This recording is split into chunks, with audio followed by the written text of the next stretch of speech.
May kwento ako. Babae ako at may boyfriend na mali. Bog ang pangalan niya. Bog ang pangalan niya, ha? Ano ba yan? Ba't napagdikit ko? Nakilala ko siya sa isang sayawan sa kabilang barangay. Uso pa pala yung mga sayawan sa barangay, ano? Ipinakilala siya ng pinsan ko sa akin. Unang kita ko pa lang sa kanya, ay, crush ko na siya. Dahil namangha ako sa mukha niya na mukhang maamo at tipong mabait. Ay, may mga good boy mga itsura niya, mga ganyan. Hindi ako nagtitiwala sa mga ganyan. Saglit lang kaming nag-usap habang nag-iinuman at maya-maya lamang ay natagpuan ko na ang aking sarili na nakakandong sa kanya. Ang bilis naman ng pangyayari. At nagtutukaan na kami. Grabe naman. Grabe napaka-advance. Nakakaloka.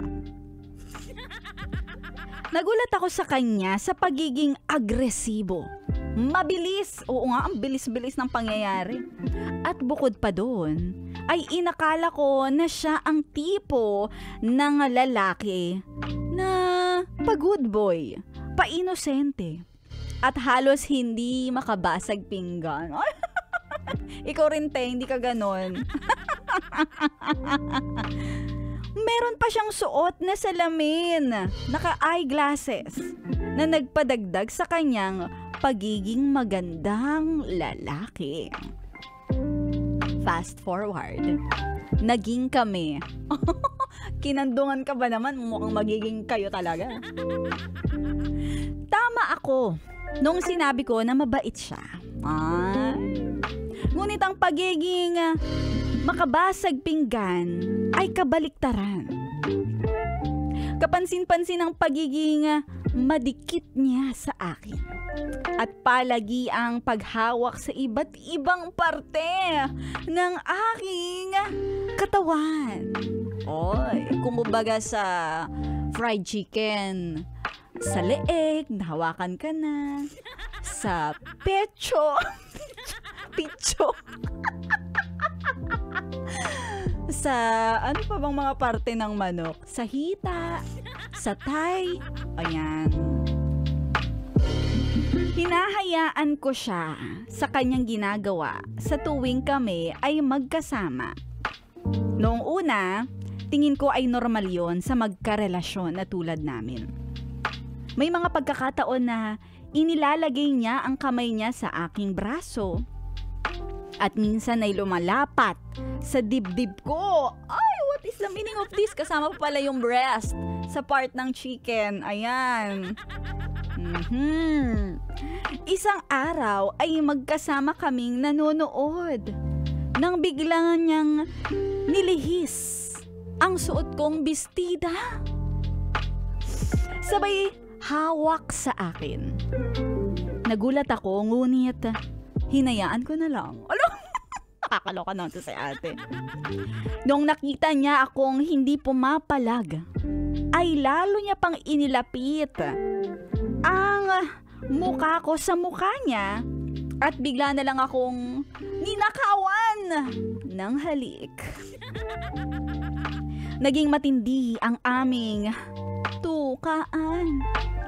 Napahiga na ako sa inuupuan namin at naramdaman na dinadaganan niya na ako. Ay, may wrestling. Hindi nagtagal ay nakaramdam ako ng kaunting lamig. At napansin ko na pareho na kaming lumpiang hubad. Kung saan-saan na rin humahawak ang aming mga kamay. Nagpatuloy at nagpatuloy ito hanggang sa naramdaman ko na handang-handa na sa akin. At pagtulak niya at may pag-push at may pag-pull. Ano?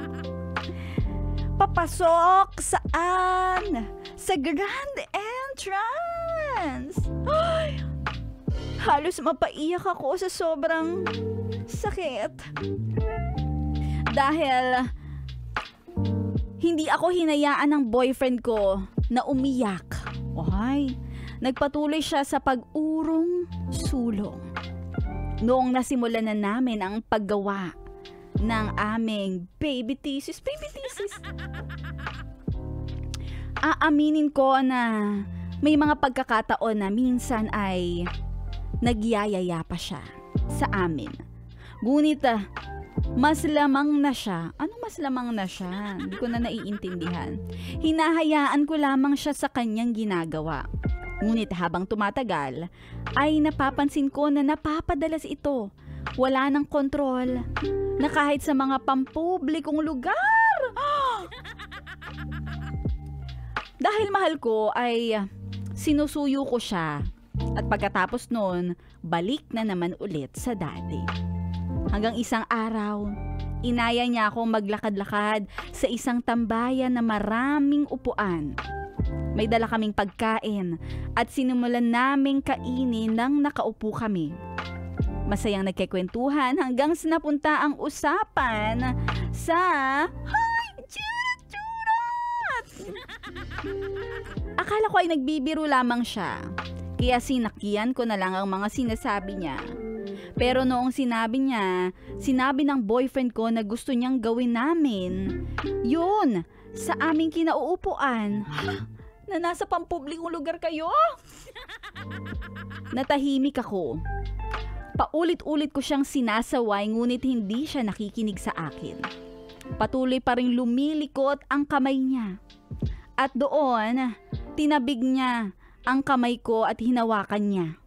Sinigawan niya na rin ako at pinagsalitaan ng kung ano-ano, kaya naman nasampal ko siya. Ano ba yan? Ang dami ng pinagdaanan ng mga kwentong ito, ha. Doon ko na-realize kung gaano kabastos ang bibig niya at kung gaano lang ako kaliit sa paningin niya. Paulit-ulit niya akong binabastos noon at ngayon, pakiramdam ko ay sumusobra na siya. Tinapos ko na rin ang lahat sa pagitan naming dalawa. Dahil hindi ko na rin matiis ang mga nangyayari. Nakaramdam ako ng lungkot sa nangyari sa aming dalawa. At sa ngayon, eto, masaya na ako na inuuna ang sarili bago ang iba. At ayan ang kwento ng boyfriend kong mali na si Bog.